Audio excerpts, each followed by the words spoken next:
अस्सलाम वालेकुम नाज़रीन, उम्मीद है आप लोग खैरियत से होंगे। हम भी बिल्कुल ठीक हैं। तो मैं बताती चलूँ कि ऑटिज़म अवेयरनेस डे जो है वो आने वाला है, और एक्चुअली ऑटिज़म अवेयरनेस डे जो होता है वो 2 अप्रैल को मनाया जाता है दुनिया भर में।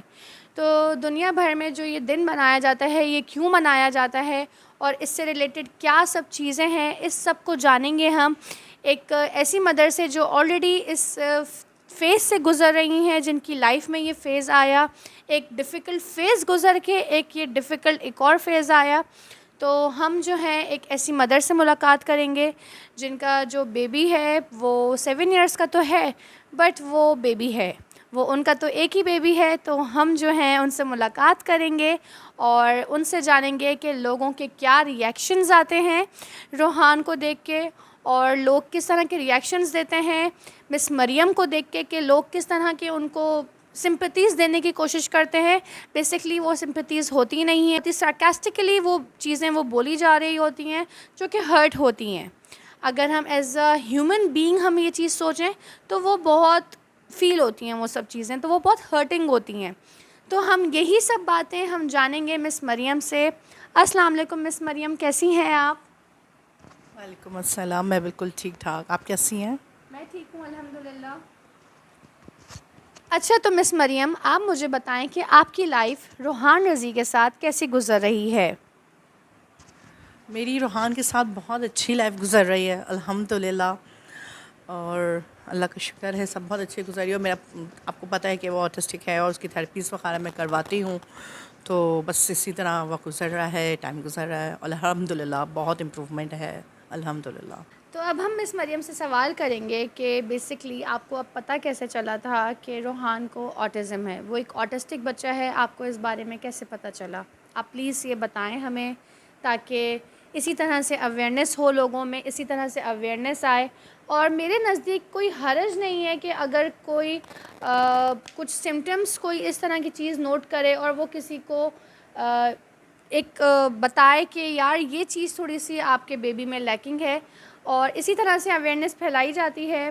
तो अगर आप कोई चीज़, कोई स्पेशल, कोई यूनिक कोई चीज़ देखें, तो बजाय इसके आप हौ है करें, आप उस चीज़ को आप एक उसमें बोलें, आप उसको बारे में वोकल हों कि जी आपके बेबी में जो मैंने ये चीज़ नोट करी है, वोकल हो सकते हैं। तो आइए अब हम इनसे पूछेंगे कि इनको कैसे पता चला कि रोहान को ऑटिज़म है। मुझे रूहान माइलस्टोन्स रूहान के बिल्कुल सही थे, जैसे बैठना, जैसे 4 मंथ में बच्चे की वो गर्दन ठहर जाती है, वो भी सही हुआ। 7 मंथ्स में, जैसे 6 मंथ्स में बच्चा बैठता है वो भी सही से बैठा। देन चला भी 1 ईयर से पहले ही जैसे चलते हैं बच्चे प्रॉपरली, हर चीज़ थी। तो मुझे कहीं से फील नहीं, हमें मतलब होता ही नहीं था हमें कि कोई प्रॉब्लम होगी। हर चीज़ बिल्कुल सही थी उसकी। फिर उसके बाद जब ये 2 साल, तकरीबन 1.5 साल, पौने 2 साल का हो गया, कुछ नहीं बोला, मामा बाबा भी नहीं बोला। जबकि वर्ड्स आ जाते हैं जो मामा बाबा का रहा, ये मामा बाबा कुछ भी नहीं बोलता था। खैर फिर उसके बाद मेरी सिस्टर इन लॉ थी, हम लोग सब दुबई में रहते थे, मैं, रूहान के बाबा, उसकी दादू वगैरह, हम सब। तो मेरी सिस्टर इन लॉ थी, उनको फ़ील होगा कि उनके काफ़ी फ्रेंड्स सर्कल काफ़ी वो है, तो उन्होंने मुझसे कहा कि उनको कुछ ऐसा लगता है कि तुम दिखाई होता दिखाओ। तो शुरू में तो मैंने भी सोचा, फिर मैंने अपने हस्बैंड से कहा, तो उन्होंने कहा नहीं ऐसी बात नहीं है सब कुछ। लेकिन खैर हम लोगों ने, ज़ाहिर है हमारा पहला बच्चा था, हमारे लिए सब बहुत आसान नहीं था। लेकिन खैर फिर हम लोगों ने, फिर मैंने भी किया कि वाकई मतलब 1.5 पौने 2 साल का जब मामा बाबा तो बोलता है। फिर हम लोगों ने उसका फिर वहाँ हम डायरेक्ट ऐसे नहीं दिखा सकते थे, तो हमने वहाँ हेयरिंग टेस्ट वगैरह कहा, जो जो डॉक्टर ने कहा सब टेस्ट हमने सब कुछ वहाँ करवाए। दुबई में रहते जी, थे आप? हम लोग दुबई में, मैंने करवाया। मेरे हस्बैंड बल्कि कहते भी थे कि नहीं हेयरिंग प्रॉब्लम नहीं है। चाहे वो हल्की सी उसकी पसंद का कोई ऐड आता था, आओ रोहान यूट्यूब देख लो, आओ रोहान हम बाहर जा रहे हैं, वो फ़ौरन आता था। तो मेरे हस्बैंड ये कहते थे नहीं इसको हेयरिंग प्रॉब्लम नहीं है, अगर होती तो वो इस पे भी नहीं रिस्पॉन्स देता। वरना मैं उसको कहती थी रोहान रोहान, तो नहीं मतलब रिस्पॉन्स देता था, लेकिन कहो आओ रोहान बाहर चलें तो फ़ौरन आ जाता था वो। नेम पे रिस्पॉन्स। जी। तो बस फिर हम लोगों ने करवाया, तो अल्हम्दुलिल्लाह हेयरिंग टेस्ट बिल्कुल सही था। तो फिर मैं पाकिस्तान फिर आए, हम लोग वैसे वेकेशंस पे आए और सब कुछ।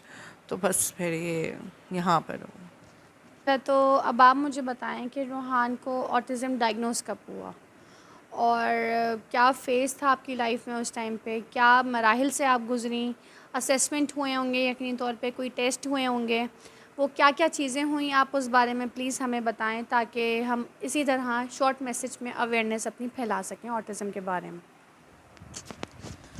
हम लोग जनवरी में पाकिस्तान आए 2018 के, तो हमने कहा था कि इसका यहीं हम आके कराएंगे। फिर मेरे हस्बैंड की तबीयत ख़राब हो गई, वो हॉस्पिटलाइज हुए।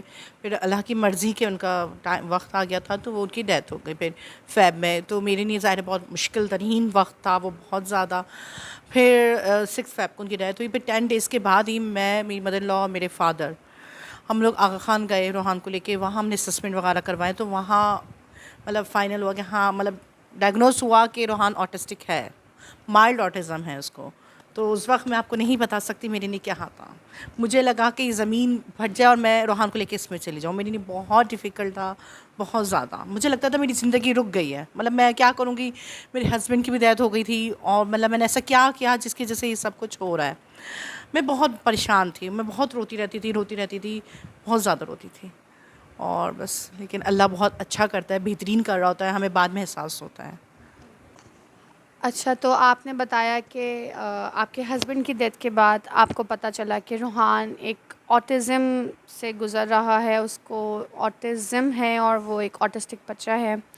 तो यकीनन ये सुन के कोई भी सुने तो शायद वो थोड़ा-सा गूज़बम्प्स उसको हो जाएँ, वो थोड़ा-सा रोना आ जाए उसको यकीनी तौर पे कि आप इतने डिफ़िकल्ट, उसके बाद फिर आपको एक चीज़ और पता चली।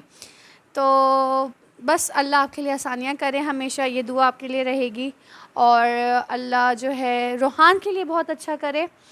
अब आप मुझे बताएं कि रूहान की आप कहाँ-कहाँ से थेरेपीज़ करवा रही हैं, या आपने पिछले कितने सालों में आपने थेरेपीज़ उसकी कहाँ-कहाँ से करवाई हैं? मैंने रूहान की थेरेपीज़ 2018 में ही शुरू कर दी थी। पहले मैंने जब फैमिली हुआ तो हमने मार्च में ही इसकी आगा खान में शुरू कर दी थी। फिर अप्रैल में फिर मुझे किसी ने आईसीपी का बताया जौहर मोड़ पे, बहुत अच्छा वहाँ असेसमेंट हुआ। मेरे लिए सब बहुत मुश्किल था, मैं इधर में थी ज़ाहिर है। मैं अपनी मदर के साथ, अपने भाई के साथ जाती थी इसके लिए, थेरेपीज़ के लिए, क्योंकि ज़ाहिर मैं अकेले नहीं जा सकती। तो और लोग भी बहुत मुझे सपोर्टिव मिले, बहुत उन्होंने, कि मुझे ज़ाहिर है मगरिब से पहले-पहले आना था, तो लोग मुझे टाइम भी इस तरह देते थे। बहुत सपोर्ट किया लोगों ने।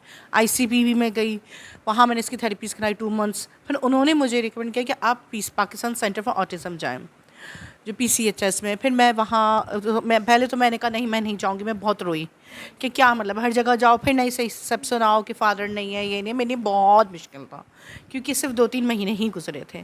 फिर उसके बाद खैर फिर मैं अगस्त सितंबर में गई PCA, Pakistan centre for autism. वहाँ बहुत, ऑफ कोर्स बहुत अच्छा था सब, मुझे बहुत अच्छा लगा, बहुत अच्छे से असेसमेंट दिया। फिर रूहान का वहाँ आगे मैंने अक्टूबर 2018 से Roohan Pakistan centre for autism जा रहा है, और अल्हम्दुलिल्लाह बहुत इम्प्रूवमेंट है। और लाइक उसकी स्पीच डिले है, मेन इशू जो है उसका स्पीच डिले है। बिहेवियर इशू अल्हम्दुलिल्लाह बहुत अच्छा है, सब कुछ अच्छा है, बहुत समझता भी है अब बहुत चीज़ें, सब कुछ अल्लाह का शुक्र है अल्हम्दुलिल्लाह। आपने बताया कि आप उसको थेरेपीज़ के लिए फ़ौरन ही आपने शुरू कर दी थी, विच मीन्स कि आप इद्दत में थीं और आप जो है उसको लेकर जाती थीं, ऐसे ही आपने बताया?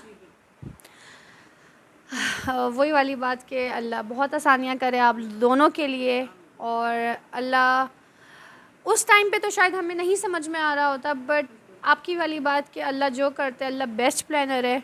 तो अल्लाह के कहीं ना कहीं फ़ैसले ऐसे होते हैं कि अल्लाह बहुत अच्छा कर रहा होता है।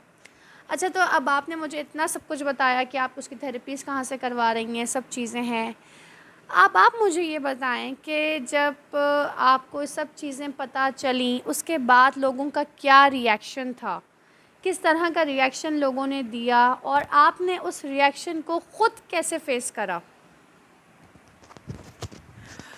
रिएक्शंस तो बस ना पूछें, अभी भी 5 साल हो गए, अभी भी लोग कहते हैं बेचारा, क्यों बेचारा? वो हर चीज़ समझता है, करता भी है, बस वो बोल नहीं पाता अपनी बात, लेकिन समझा देता है। चले, मैं तो माँ हूँ, मैं तो समझ ही जाऊँगी। मेरी फैमिली में हर बंदा समझ सकता है इसकी बात, मतलब मेरी पेरेंट्स भी, मेरे भाई वगैरह सब समझ सकते हैं कि वो क्या कह रहा है। ठीक है, कभी कभी मुश्किल हो जाती है, लेकिन क्या, अगर कोई बोलेगा नहीं तो क्या कुछ नहीं कर सकता? ये अल्हम्दुलिल्लाह सब करता है, सब कुछ समझता है।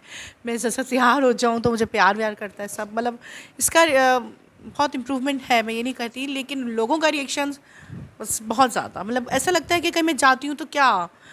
तो अब अभी जैसे रिसेंटली मैं आपको बताऊँ, इसकी भी सर्जरी हुई थी, फीट की सर्जरी हुई थी इसके, क्योंकि इसके मसल्स टाइट हुए थे। मुझे ये बात भी अभी 1 साल से पता चला, पहले बिल्कुल कुछ नहीं था। तो ज़ाहिर मेरी लिए सब बहुत अचानक से बिल्कुल ये क्या हुआ, क्योंकि बाय बर्थ हो तो बंदा सोचे ही बात है। फिर अचानक फिर मैंने फिजियोथेरेपी करवाई, उससे भी उन्होंने कहा सर्जरी। मैंने कहा नहीं, ऐसा नहीं हो सकता, मैंने यकीन नहीं किया, सच बता रही हूँ मैं आपको। फिर उसके बाद फिर बस कुछ ऐसा हुआ, 2-3 महीने ऐसे ही टल गए थेरेपीज़ करवाने के बाद। फिर कुछ ऐसा हुआ कि मुझे वाकई फिर मुझे कई डॉक्टर्स क्या गई मैं, फिर वहाँ मैंने इसको कराया। फिर बस मेरे लिए बहुत डिफ़िकल्ट था। वहाँ भी लोग ऐसे देखते थे कि मैं पता नहीं क्या किसको ले आई या मैंने क्या हुआ है। और बाज़ लोग तो ये भी कहते हैं कि ऑटिस्टिक बच्चे ऐसे ही होते हैं, हर ऑटिस्टिक बच्चा ऐसा चलता है। नहीं, ऐसा नहीं है, बिल्कुल भी ऐसा नहीं है। ऑटिस्टिक हर बच्चा ऐसा नहीं होता और हर बच्चा ऐसा हो ही नहीं सकता है। और ऑटिज़म भी ज़ाहिर सा बच्चे, किसी का बिहेवियर इशू होता है, किसी का कुछ होता है। तो ये तो हम नहीं कह सकते आम भी आप बच्चों को ले आएंगे सब अलग होंगे। हम 4 बहन भाई हैं, हम सब अलग अलग मिजाज के हैं, अलग अलग उसके हैं। तो ये तो एक हकीकत है ना। तो उसके खैर अल्हम्दुलिल्लाह उसकी सर्जरी फिर हुई नवंबर में। वो सब बहुत मेरे लिए हार्ड टाइम था, बट अल्लाह का शुक्र सब कुछ बहुत अच्छे से हुआ। लोग लेकिन बस कहते हैं ओ ये बेचारा तो ये नहीं कर सकता, ओ ये बेचारा ये नहीं कर सकता, ओ बाप नहीं है तो क्या मतलब है, बाप नहीं है तो कुछ नहीं करेगा। लेकिन अल्लाह बहुत मेहरबान है, अल्लाह बहुत रहीम व करीम है। उसने रूहान के बेहतरीन किया। यकीनन मैं कहती हूँ मुझे रूहान जैसा बहुत अनमोल बेटा दिया है। बिल्कुल, मैं मिस मरियम की इस बात से बिल्कुल इत्तेफाक करूँगी कि अल्लाह जो करता है वो बहुत अच्छा करता है। और उस टाइम के लिए हमारी ज़िंदगी हमें लगता है कि रुक गई है, बट अल्लाह की तरफ से इतने बेहतरीन फ़ैसले हो रहे होते हैं कि हम उस टाइम तो समझते नहीं हैं, बट आगे चल के हमें अल्लाह के उन फ़ैसलों में राज़ी होना ही पड़ता है। और बहैसियत मुसलमान हम राज़ी हो भी जाते हैं और हमें एकदम से फ़ील होने लग जाता है कि वाकई जो हुआ है वो बहुत अच्छा हुआ है हमारे लिए। अगर वो शख्स हमारी ज़िंदगी में आया तो उसके आने का मकसद था, अगर वो शख्स हमारी ज़िंदगी से गया उसके जाने का मकसद था। उस वक्त हम रोएंगे, उस वक्त हम सारे अपने रिएक्शंस हम दिखाएंगे, हम सब कुछ करेंगे। ये एक पार्ट ऑफ ह्यूमन नेचर है और ये आज से नहीं, ये हमसे पहले वाली जनरेशन के साथ भी यही होता आया होगा और हमारे आने वाली बाद की जो जनरेशन होगी उसमें भी यही सब चीज़ें है और सब चीज़ें हो जाती हैं। और उसके बाद फिर बेहतरी अल्लाह की तरफ से ही हर चीज़ में होती है। अच्छा, अब आप मुझे ये बताएं कि आप कहीं जॉब करती हैं, क्योंकि रूहान को मैं स्पेशल नीड्स, स्पेशल तो नहीं बोलूँगी बट स्पेशल नीड्स का ज़रूर बोलूँगी क्योंकि वो नॉन वर्बल है इस वजह से। और आई होप मेरी बात को बिल्कुल भी माइंड नहीं करेंगी। और आप मुझे बताएं कि आप अपनी लाइफ किस तरह से मैनेज करती हैं, क्योंकि ऑब्वियसली अब आप अपने पेरेंट्स के घर पर हैं, सब चीज़ें हैं, तो आप किस तरीके से मैनेज करती हैं हर चीज़ को, आप प्लीज़ मुझे बताएं। और अगर आप बहुत ही कुछ अच्छा कर रही हों तो उससे क्यों ना हमारी ऑडियंस को भी पता चले कि मिस मरियम जो एक घर में जो छुपी बैठी हुई हैं वो एक्चुअली वो बहुत ही कोई स्ट्रॉन्ग लेडी हमारे सामने बैठी हुई हैं, थोड़ा छुप के बैठ गई हैं, लेकिन उन्हीं का जो कॉन्फिडेंस है वो इसी तरीके से हम बूस्ट करेंगे। हम उनसे पूछेंगे, हम उनके बारे में जानेंगे कि वो अपने स्पेशल नीड्स के बेबी के साथ वो मैनेज कैसे करती हैं। और इससे मैं आपको बताती चलूँ कि इससे हरगिज़ ये मतलब नहीं है कि मैं किसी को कभी डिमोटिवेट कर रही हूँ, बट मैं जैसे एक इंसान, मैं एक उनको सिर्फ मोटिवेट कर रही हूँ कि अगर ये सब कुछ कर सकती हैं अपनी लाइफ में तो हम क्यों एक घर में बैठ के हम इंतज़ार कर रहे हैं कि हमारे लिए वो सब चीज़ें होंगी। कैसे होंगी? जब तक आप अपने हाथ पाँव नहीं चलाएंगे तो कोई भी चीज़ आपकी लाइफ में आपको फ़ौरन से नहीं मिल सकती। आपको अपनी लाइफ को अच्छा बनाने के लिए मेहनत करनी पड़ती है और चूँकि मेहनत में अज़मत है, ये हम बचपन से सुनते आ रहे हैं और पढ़ते आ रहे हैं। तो अब हम जो है मरियम से पूछेंगे कि वो किस तरह से मैनेज करती हैं हर चीज़ को। मैं आपकी बात को कंटिन्यू रखूँगी कि मेहनत कभी ज़ाया नहीं जाती। शुरू में मुझे लगता था कि मतलब कुछ नहीं हो रहा, मतलब मेरी ज़िंदगी रुक गई है या मैंने कौन से गुनाह किए हैं जिसकी वजह मुझे ये सज़ा मिली कि मेरे हस्बैंड चले गए, फिर मेरे बेटा, एक ही बेटा और उसके साथ ये मसला। लेकिन जैसे जैसे वक्त गुजरा मुझे लगा कि नहीं, मैंने गुनाह नहीं किया, मैंने कोई नेकी की है जिसके सिले में मुझे मेरा बेटा मिला है। अल्हम्दुलिल्लाह अल्हम्दुलिल्लाह।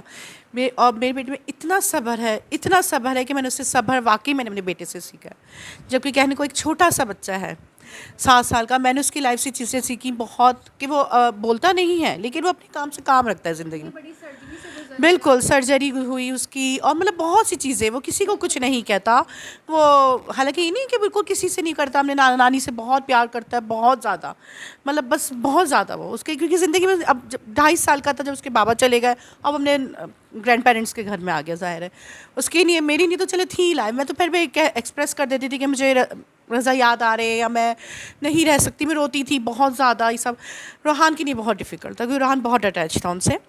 तो खैर फिर, लेकिन अल्लाह का शुक्र है कि सब कुछ हुआ, उसमें बहुत सब्र है, वो हर चीज़ बहुत सब्र से, मेरे भाइयों के साथ, मेरी भाभी सबके साथ मतलब बहुत अच्छे से रहता है।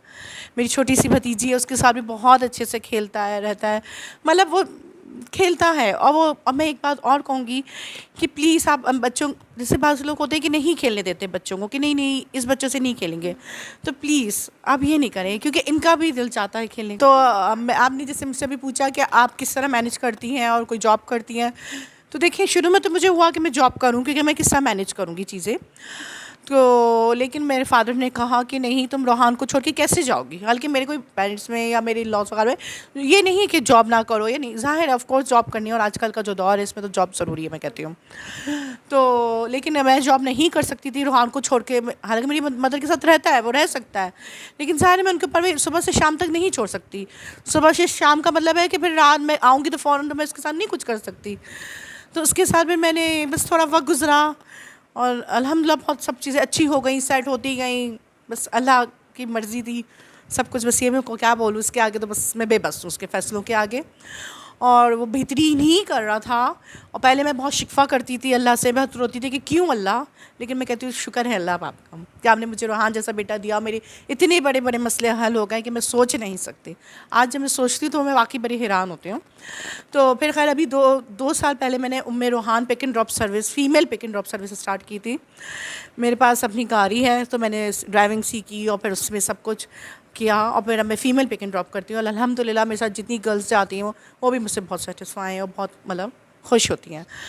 और रोहान जो है वो मेरे साथ, क्योंकि इसमें ये मेरे लिए फ़ायदा था, एक तो ज़ाहिर है मेरा अपना काम है, मेरा बहुत ज़्यादा मतलब मुझे अपने काम से बहुत मोहब्बत हो गई है। मतलब मैं चाहती भी हूँ ना छोड़ना भी, तो मैं नहीं छोड़ सकती, मुझे होता है कि नहीं मैं क्यों छोड़ूँ। तो रोहान का ये है कि रोहान मेरे साथ जाता है, मेरे साथ बैठता है, और किसी लड़की ने भी मुझे ये नहीं कहा कि आप क्यों लाती है अपने बेटे को। मैं पहले ही उनसे किसी से बात हो रही होती है तो मैं कह देती हूँ मेरा बेटा आएगा, और मेरा बेटा भी बिल्कुल भी जिसे कहते हैं ना ज़रा सा भी तंग नहीं करता कि मतलब मैं रोए या कुछ हो, मैं उसकी चीज़ें ले जाती हूँ खाने पीने की, और वो बहुत खुश होता है बहुत ज़्यादा। और लड़कियाँ भी बहुत खुश होती हैं उसको देख के और सब कुछ, और वो लड़की उससे वैसे ही बहुत खुश होता है। तो बस ये अल्हम्दुलिल्लाह बस सब अच्छा चल रहा है। तो बस वो मेरी फ़ीमेल पिक एंड ड्रॉप है, Umme Rohan female pick and drop. तो बस ये सब ये चल रहा है अल्हम्दुलिल्लाह। अब जैसे कि आपको मिस मरियम ने बताया कि वो female pick and drop service वो प्रोवाइड करती हैं, तो मैंने जो अभी बात बोली थी कि वो एक जो मरियम रज़ी जो अपने घर में छुप के बैठी हुई हैं, हमें बताना है लोगों को कि एक्चुअली वो कोई छुप के नहीं बैठी हुई हैं, वो अपनी लाइफ में ऑलरेडी बहुत कुछ सफ़र करके वो आगे बढ़ चुकी हैं और बहुत अच्छे से बढ़ी हैं।